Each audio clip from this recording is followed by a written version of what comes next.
अरे दिव्या, तू यहाँ? बाजार में अपनी सहेली को देखकर महक चहक उठी। फिर शिकायती लहजे में बोली, रहती कहाँ हो आजकल मैडम? कुछ फोन वोन भी नहीं। लगता है बहुत व्यस्त हो गई हो। नहीं यार, ऐसी कोई बात नहीं। बस समय ही नहीं मिलता। अच्छा वह सब छोड़, ये बता, आंटी अंकल और मोनू सब कैसे हैं? सब टनाटन। महक हंसी और हाथ के इशारे से बोली कि चल उस कॉफी शॉप में बैठकर आराम से बातें करते हैं। 2 कप कॉफी ऑर्डर कर महक दिव्या की तरफ देखते हुए बोली, काफी तनाव में लग रही है। क्या हुआ? सब ठीक है? कुछ नहीं यार, थक गई हूँ जिंदगी से। लगता है ये नौकरी छोड़ छाड़ कर आराम से घर बैठ जाऊं। तू ही बता, अब रविवार को भी ऑफिस जाना पड़े तो चिढ़ तो होगी ना। आज बड़ी मुश्किल से छुट्टी मिली तो घर का सामान लेने निकली हूँ। सच कहूँ तो प्राइवेट जॉब वालों की और भी दिक्कत है। निचोड़ कर काम लेते हैं और छुट्टी भी नहीं देते। सिर पर बल देती हुई दिव्या बोली, सो तो है। कॉफी का घूंट भरती हुई महक बोली, वैसे क्या सरकारी और क्या प्राइवेट जॉब, सब जगह यही हाल है। यार मुझे ही देखना, सुबह 10 बजे की निकली, शाम को 8 बजे घर पहुंचती हूँ। यानी कि 9 से 10 घंटे की ड्यूटी। थक कर ऐसी चूर हो जाती हूँ कि घर पहुंचकर कुछ काम करने का मन ही नहीं होता। एक रविवार की छुट्टी मिलती है तो थोड़ा आराम मिल जाता है, लेकिन उसमें भी क्या आराम। चिप्स के पैकेट की तरह आधा रविवार तो हवा की तरह वैसे ही निकल जाता है और बाकी बचा आधा दिन घर के बचे हुए कामों में निकल जाता है। अपना दुखड़ा सुनाती महक बोली, सही कह रही है तू। महक की बात पर मुहर लगाती दिव्या बोली, मैं भी ऑफिस से आते आते इतनी थक जाती हूँ कि फिर कोई काम करने का मन ही नहीं होता। वैसे तुझे कम से कम घर का पका पकाया खाना तो मिल जाता है। मेरा तो वह भी नहीं। जानती तो है, मम्मी पापा बड़े भैया के पास रांची गए हुए हैं। भाभी माँ जो बनने वाली है।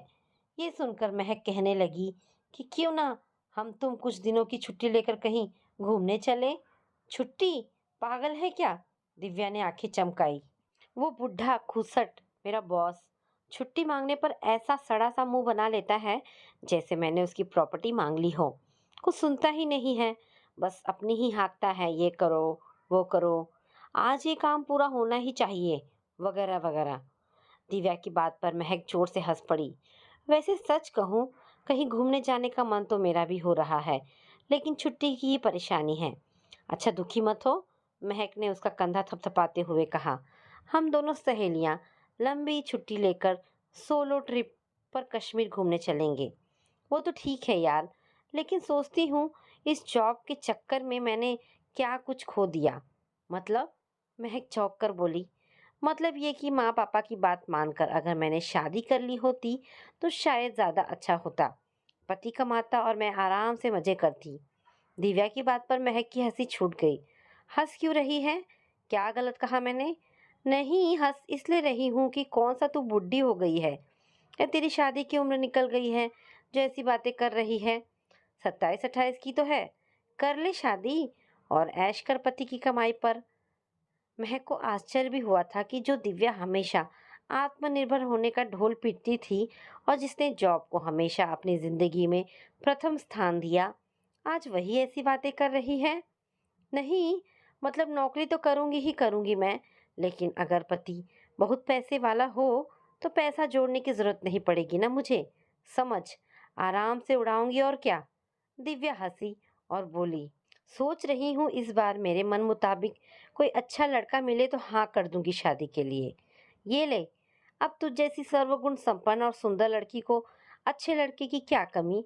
खुद तेरे ऑफिस में ही तुझ पर कई मरने वाले हैं, लेकिन तू ही है कि किसी को घास नहीं डालती। बोलकर महक हंसी। अरे तू भी क्या बोल रही है? दिव्या शर्मा गई, लेकिन महक को पता है कि कैसे ऑफिस में सब उससे 2 बातें करने को तरसते हैं, पर दिव्या ही है कि किसी को भाव नहीं देती। और वो मिहिर तो दीवाना ही है इसका। दिव्या को खुश करने के लिए जाने वह कैसे कैसे स्वांग रचता है। अक्सर वह अपने घर से अपनी मम्मी के हाथों का बना थेपला, बटाटा भजिया और बड़ा ना जाने क्या क्या गुजराती डिश लेकर आता ताकि दिव्या खाकर उसकी प्रशंसा करे। वह तरसता कि दिव्या एक बार उसकी बाइक के पीछे आकर बैठ जाए, तो उसकी बाइक धन्य धन्य हो जाए। लेकिन दिव्या थी कि उसे जरा भी भाव नहीं देती थी। वैसे वह उसे क्यों भाव देने लगी? क्योंकि एक तो वह उसके एक पोस्ट नीचे था और दूसरा दोनों अलग अलग जाति से। जहाँ दिव्या ठाकुर घराने की लड़की थी, वहीं मिहिर घाटी गुजराती परिवार से था। दोनों का कहीं से भी मेल नहीं था, न खान पान में और न ही बात विचार में। बस एक साथ एक ही ऑफिस में काम करने से क्या वह उसे पसंद करने लगेगी? लेकिन बेचारा मिहिर उसे खुश करने के लिए खूब स्मार्ट बनकर ऑफिस आता। भले ही उसके कपड़े सस्ते होते थे, पर धुले और प्रेस किए होते थे और जिन पर वह कसकर परफ्यूम छिड़क कर ऑफिस आता था। लेकिन उसके सस्ते से परफ्यूम की महक से दिव्या का सिर भारी हो जाता था। जब वह उसके पास से होकर गुजरता तो मिहिर के पापा नहीं थे, इसलिए माँ बहन और बूढ़ी दादी की जिम्मेदारी उसी पर थी। तो बेचारा कहाँ से महंगे महंगे कपड़े और परफ्यूम खरीदता अपने लिए। खैर जो भी हो, पर दिव्या चाहती थी कि उसका लाइफ पार्टनर उसकी फील्ड से अलग का हो, कोई बड़ा अधिकारी या बहुत बड़ा बिजनेसमैन हो, ताकि उसकी जिंदगी मजे से गुजरे। ओहो, तो कोई पैसे वाला मुर्गा चाहिए तुझे, जो रोज सोने का अंडा दे, है ना? महक ने मजाक किया।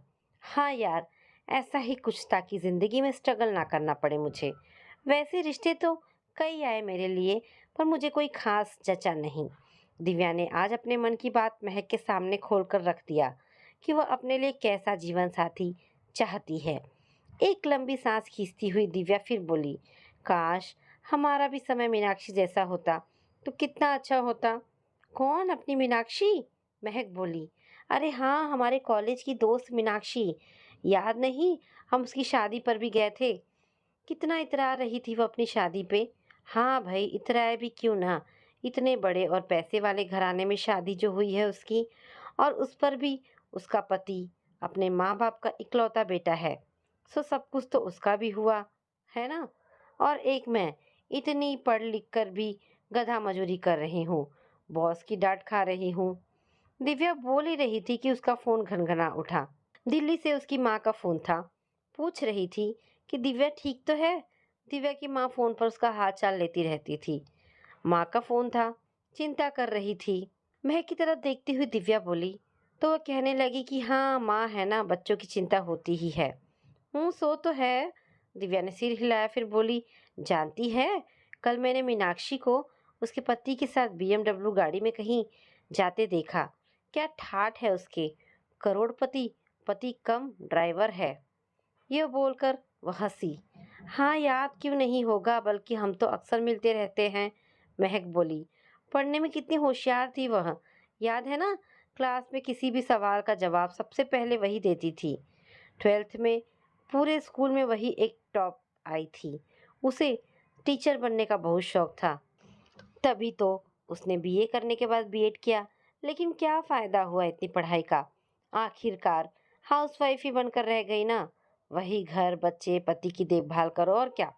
अब जरूरत भी क्या है उसे नौकरी करने की? इतना अमीर पति जो मिल गया है उसे।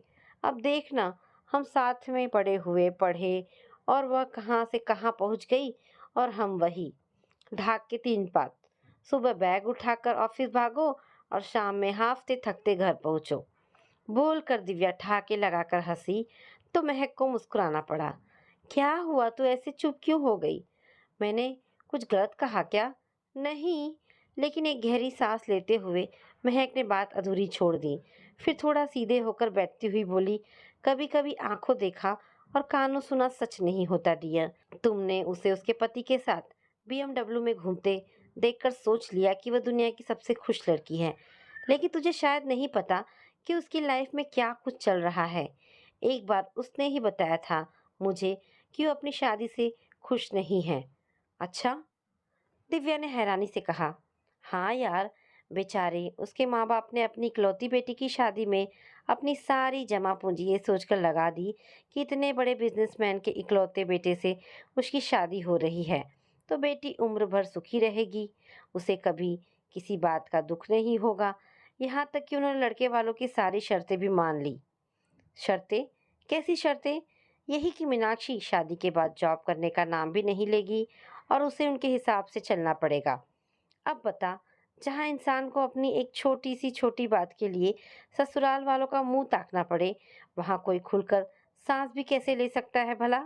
मीनाक्षी के माँ पापा ने तो यही सोचकर बेटी को उनके घर ब्याह दिया कि इतने बड़े घर में बेटी की शादी हो रही है तो उसे जॉब करने की जरूरत ही क्या है।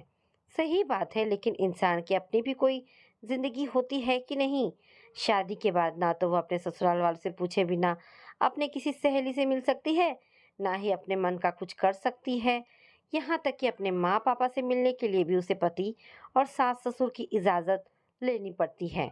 Oh my god! दिव्या भौचक्की सी बोली। वैसे सुना है बहुत बड़ा परिवार है उसका। हाँ, सही सुना है तुमने। मीनाक्षी के ससुर के दोनों छोटे भाई, उनके परिवार में एक विधवा बुआ सास और 80 साल की दादी सास, सब एक साथ एक ही घर में रहते हैं। उनका अपना कमरे का शो उनका अपना कपड़े का शोरूम है जिसे सब साथ मिलकर चलाते हैं। इसका मतलब भरपूरा पूरा इसका मतलब भरा पूरा परिवार मिला है उसे। दिव्या हंसी। भरा पूरा परिवार नहीं, बड़ा बुरा परिवार मिला है उस बेचारी को। आजाद पंछी की तरह उड़ने वाली लड़की पिंजरे में कैद होकर रह गई है। अफसोस जताती महक बोली। तो हंसती हुई दिव्या बोली कि हाँ, मगर सोने के पिंजरे में। अब पिंजरा सोने का हो या लोहे का, बना तो है कैद होने के लिए ही ना।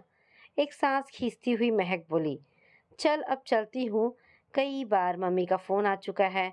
वैसे आ कभी घर। आ। हाँ, जरूर आऊंगी। आंटी अंकल को मेरा नमस्ते कहना और मोनू को मेरा प्यार देना। मुस्कुराती हुई बोल दिव्या भी अपने घर की ओर चल पड़ी। महक, मीनाक्षी और दिव्या तीनों ने एक ही कॉलेज से ग्रेजुएशन किया था। तीनों की आपस में अच्छी ट्यूनिंग थी। साथ कॉलेज आना जाना, पिक्चर देखना, घूमने जाना उनका होता रहता था।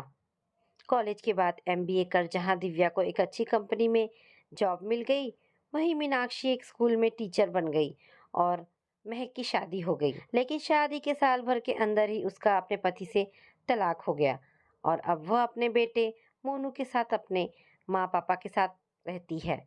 इधर शादी के बाद मीनाक्षी ने टीचर की जॉब छोड़ दी। छोड़ क्या दी, छुड़वा दी गई। और वैसे भी उसे जॉब करने की जरूरत ही क्या थी। अब कहीं ना कहीं मीनाक्षी का वैभव देखकर दिव्या को ईर्ष्या होती थी कि उसके साथ पढ़ने वाली मीनाक्षी आज ठाठ से जीवन जी रही है और वह 4 पैसे कमाने के लिए जी तोड़ मेहनत कर रही है। काश उसे भी कोई ऐसा पैसे वाला ससुराल मिल जाए तो कितना अच्छा होगा। दिव्या के भाई के दोस्त का साला वहीं गुजरात में ही एक सरकारी ऑफिसर था। अपने घर से भी वह काफी मजबूत था। उसके पापा राजनीतिक से ताल्लुकात रखते थे, सो बड़े बड़े नेताओं के साथ उनका उठना बैठना था। गुजरात के पूर्व सीएम के घर उनका आना जाना था। सब कहते हैं बड़े ही रुतबे वाले इंसान हैं वे। इसलिए दिव्या का भाई चाहता था कि कैसे भी करके उसकी बहन की शादी उसके दोस्त के साले से हो जाए। लेकिन यहाँ समस्या ये थी कि लड़का विधुर था। शादी के 6 महीने बाद ही उसकी पत्नी एक एक्सीडेंट में चल बसी थी। वैसे दिव्या को उसके विधिर होने से कोई परेशानी नहीं थी, लेकिन पहले वह लड़के से मिलकर उसे अच्छे से जान समझ लेना चाहती थी। लेकिन रुपेश से मिलने के बाद दिव्या को लगा कि यही है जो उसका लाइफ पार्टनर बन सकता है। रुपेश का सरल व्यवहार, उसके बात करने का ढंग दिव्या को इतना पसंद आया कि उसने तुरंत शादी के लिए हाँ बोल दिया। सबसे बड़ी बात, इतना पैसे वाला और इतनी बड़ी पोस्ट पर होने के बावजूद रुपेश को नाम मात्र भी घमंड नहीं था। एक रोज उसकी दिवंगत पत्नी के बारे में पूछने पर रुपेश ने बताया कि वह अपनी पत्नी से बहुत प्यार करता था, लेकिन वह उसे ऐसे छोड़कर चली जाएगी नहीं पता था उसे। एक दूसरे को अच्छे से समझ जान लेने के बाद एंगेजमेंट और फिर अगले महीने ही दोनों की शादी हो गई। शादी के बाद दोनों एक हफ्ते के लिए हनीमून मनाने अमेरिका चले गए। वे 7 दिन कैसे हवा की तरफ निकल गए पता ही नहीं चला दिव्या को। ससुराल में सास ससुर ननद देवर सबसे दिव्या को बहुत प्यार मिल रहा था। लेकिन अचानक से रुपेश का बदला बदला व्यवहार उसकी समझ से बाहर था। सुबह वह जल्दी घर से निकल जाता और देर रात ही वापस आता था। उसके घर आने जाने का कोई फिक्स टाइम नहीं था। कभी कभी तो वह कई कई दिनों तक घर नहीं आता और दिव्या के कुछ पूछने पर उल्टे जवाब देता कि वह उसकी तरह कोई मामूली सा प्राइवेट जॉब नहीं करता। हर वक्त वह दिव्या को नीचा गिराने की कोशिश करता रहता था, जताता कि उसने सिर्फ उसके पैसों की खातिर उससे शादी की है। दिव्या को समझ नहीं आ रहा था कि शादी के पहले इतना सीधा सरल दिखने वाला इंसान एकदम से इतना सख्त कैसे बन गया, और वह क्या कोई गई गुजरी है जो रुपेश उससे ऐसे बात करता है। उसकी बात पर रुपेश उससे लड़ने लगता। कई बार तो उसने दिव्या पर हाथ भी उठा दिया था, लेकिन पति पत्नी के बीच ऐसा तो होता ही रहता है, सोचकर दिव्या ही चुप हो जाया करती थी। लेकिन रुपेश जब उस पर अपने पैसे और पोस्ट का रोब झाड़ता तो उसे बुरा लगता था। रुपेश का बार बार ये जताना कि जितना वह कमाती है उतना तो वह अपने ड्राइवर को तनख्वाह दे देता है। इतने पैसे वाले घर में शादी करके कहीं ना कहीं वह अपने आप को इन सबसे कमतर समझने लगी थी। उसके कानों में रुपेश की बातें गूंजती कि जितनी उसकी एक महीने की सैलरी है, उससे ज़्यादा तो उसके घर के नौकर और ड्राइवर सैलरी पाते हैं। उसकी गाड़ी की यहाँ कोई पूछ नहीं थी, क्योंकि यहाँ तो लाखों करोड़ रुपए की गाड़ियों की लाइन लगी थी। शादी के पहले दिव्या खुद अपनी गाड़ी ड्राइव कर ऑफिस जाती थी, लेकिन यहाँ तो एक आवाज़ में ड्राइवर नजरें नीचे किए हाजिर हो जाता था। तीज त्योहारों पर जब उसके मायके से तोहफे आते तो ये कहकर उसके तोहफे को एक तरफ रख दिया जाता कि बाद में देख लेंगे। लेकिन पता था दिव्या को कि उसके मायके से आए तोहफों को घर के नौकरों में बांट दिया जाएगा। पति रुपेश चाहता था कि दिव्या अपने जॉब छोड़ दे। उसका कहना था कि उसे जॉब करने की जरूरत ही क्या है अब। कौन सा उसके न कमाने से घर में भुखमरी छा जाएगी। लेकिन दिव्या का कहना था कि उसने इसलिए इतनी पढ़ाई नहीं की कि घर संभाले और सबका ध्यान रखे। इसी बात पर आए दिन दोनों के बीच लड़ाइयाँ होने लगी थी। सास से जब वह इस बात की शिकायत करती तो सास भी उसे ही समझाती हुई कहती कि रुपेश सही ही कह रहा है। इतने बड़े ऑफिसर की बीवी और इतने बड़े नेता की बहू कोई छोटी मोटी नौकरी करे शोभा देता है क्या? और घर में कौन से पैसों की कमी है जो उसका नौकरी करना जरूरी है? छोड़ देना, आराम से जिंदगी जी। जब दिव्या ने यह बात अपने माँ भाई से बताई तो उन्होंने भी उसे यही सलाह दी कि सही तो कह रहे हैं वे लोग। यहाँ कोई भी उसे नहीं समझ पा रहा था। हाँ, माना कि मुझे बहुत पैसे वाला पति और ससुराल चाहिए था। कहा था मैंने एक दिन तुमसे कि कितना अच्छा होता अगर मेरा पति कमाता और मैं मजिश करती। लेकिन इसका ये मतलब नहीं था कि मैं अपनी जॉब छोड़कर घर में बैठ जाऊंगी।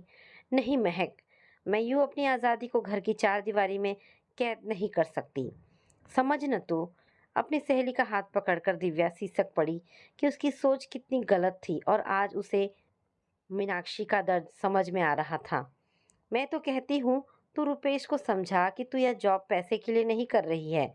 जरूर समझेगा वह तुम्हारी बात। महक ने उसे समझाया।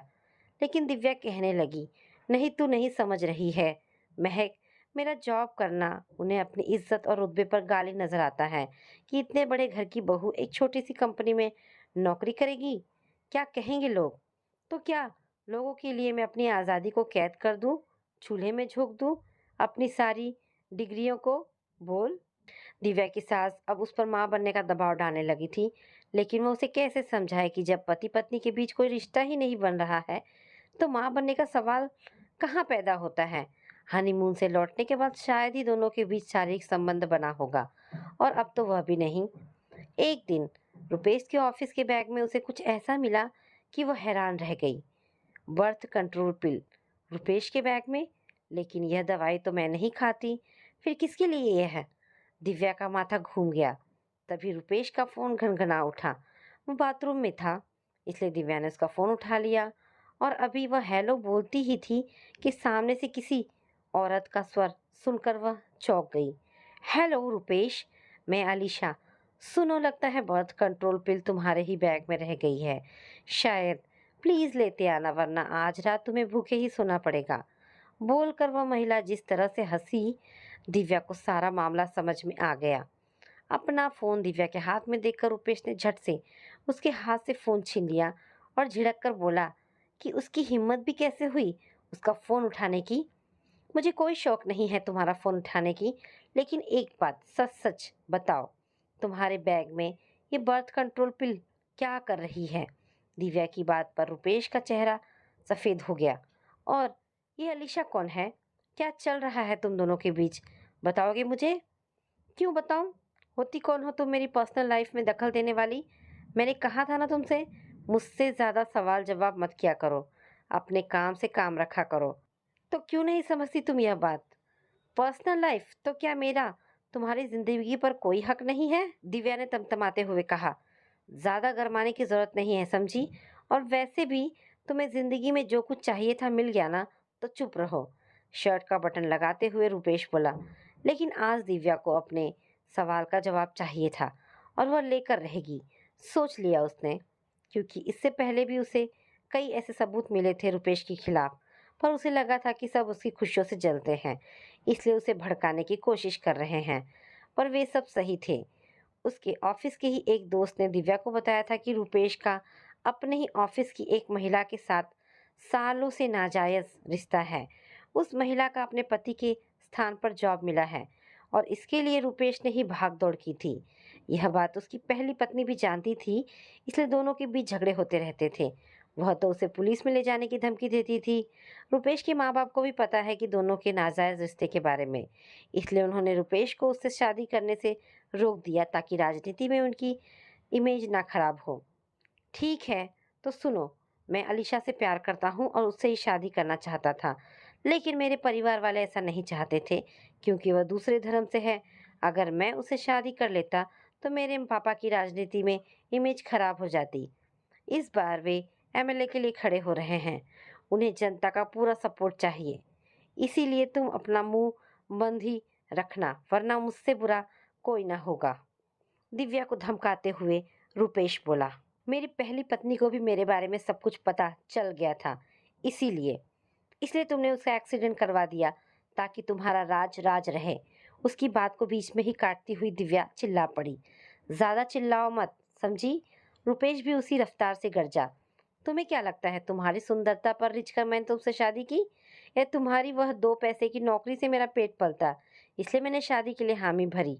नहीं, बल्कि समाज को दिखाने के लिए मुझे तुमसे शादी करनी पड़ी। रुपेश की बात पर उसे भरोसा नहीं हुआ और जब वह यही बात अपनी सास को बताने गई तो उनके कमरे के बाहर ही दिव्या के पांव ठिठक कर रुक गए। ससुर कह रहे थे कि कैसे भी करके दिव्या का नौकरी करना बंद करवाना पड़ेगा क्योंकि इससे उनकी राजनीति पर गलत प्रभाव पड़ सकता है। उस पर सास बोली कि बस कैसे भी करके दिव्या माँ बन जाए, फिर खुद ब खुद उसके पाँव में बेड़ियां लग जाएगी और उसके सिर से नौकरी का भूत उतर जाएगा। लेकिन यह बात रुपेश को कैसे समझाए? वह उस अलीशा के फेर में ऐसा पड़ा है कि कुछ सुनता ही नहीं।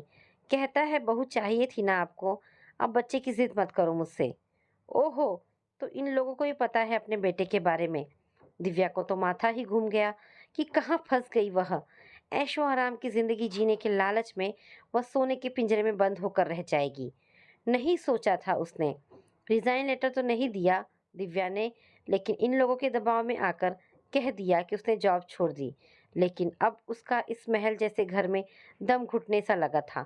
छटपटा रही थी वह इस सोने के पिंजरे से बाहर निकलने के लिए, लेकिन कैसे, ये समझ नहीं आ रहा था उसे। माँ भाई भी उसका साथ नहीं दे रहे थे कि क्यों अच्छी खासी चल रही अपनी जिंदगी को वह तबाह करना चाहती है। यह सब बात जानकर उसने महक को बताई तो वह सिर थाम कर बैठ गई कि इतनी पढ़ी लिखी स्मार्ट दिव्या कैसे इन धोखेबाजों के चंगुल में फंस गई। अब मैं क्या करूं महक, समझ में नहीं आ रहा है मुझे। रुपेश है कि उसका किसी और औरत से रिश्ता है, वो मेरी तरफ देखता भी नहीं है और मेरी सास चाहती है कि मैं उसे रिझाऊं, रुपेश के कदमों में बिछ जाऊं ताकि उन्हें अपने घर के लिए एक वारिस मिल सके। क्या मेरी अपनी कोई इज्जत नहीं है? क्या इतनी गई गुजरी हूं मैं? बोल। अपने सिर पर हाथ मारती हुई दिव्या सिसक पड़ी।